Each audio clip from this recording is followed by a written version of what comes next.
നമ്മുടെ ശരീരത്തിൽ ക്യാൻസറിനെ വേവിച്ചെടുക്കുന്ന ഒരു ഹിഡൻ ഒളിഞ്ഞു കിടക്കുന്ന ഒരു തീ ഉണ്ട്. ഏതാണത്?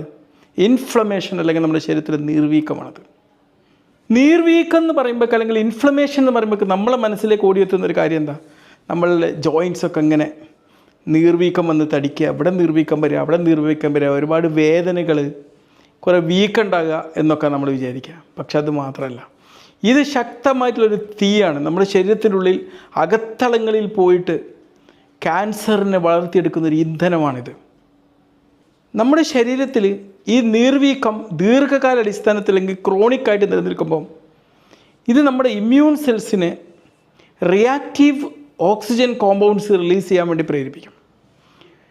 ഇത് നമ്മുടെ ശരീരത്തിൽ എന്തിനു ചെയ്യുക? നമ്മുടെ ബാക്ടീരിയകളെ നശിപ്പിക്കാൻ വേണ്ടിയിട്ടാണ് ഓക്സിജൻ കോമ്പൗണ്ട്സ് പ്രൊഡ്യൂസ് ചെയ്യപ്പെടുന്നത്.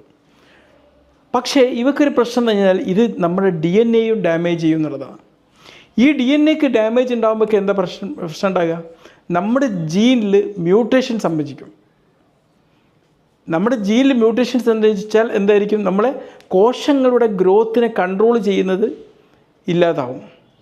അതാണ് നമ്മൾ ക്യാൻസർ ഉണ്ടാക്കിയെടുക്കുന്ന ഒരു ഫസ്റ്റ് സ്റ്റെപ്പ് എന്നുള്ളത്. അടുത്തൊരു സ്റ്റെപ്പിൽ എന്താ സംഭവിക്കും? ഇമ്മ്യൂൺ സെൽസ് സൈറ്റോകൈൻസ് എന്ന രാസപദാർത്ഥം ഉൽപ്പാദിപ്പിക്കും.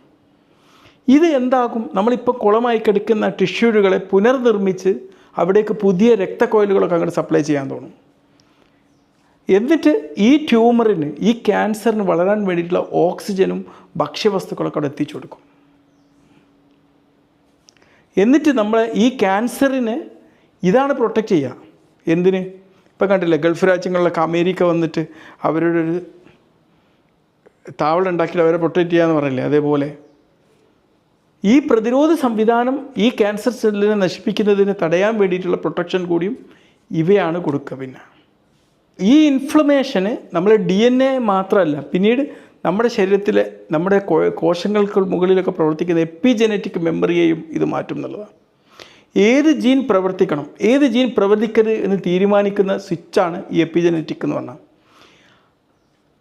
അപ്പോൾ എന്താവും? ഈ നമ്മളെ സംരക്ഷിക്കുന്ന ചില ജീനുകളെ ഇത് ഓഫ് ചെയ്ത് കളയും.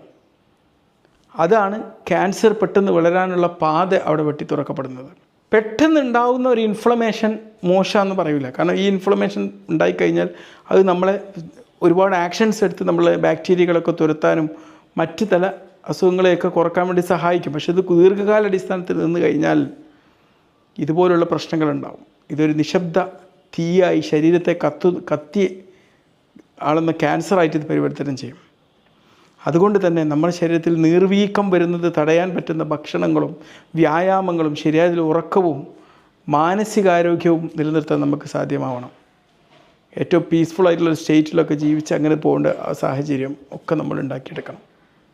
അങ്ങനെ നമുക്ക് ഇൻഫ്ലമേഷനെ നിയന്ത്രിച്ചിട്ട് ഇതുപോലെ ക്യാൻസറായിട്ട് പരിവർത്തനം ചെയ്ത് നമുക്ക് മുമ്പേ തടയാൻ പറ്റും.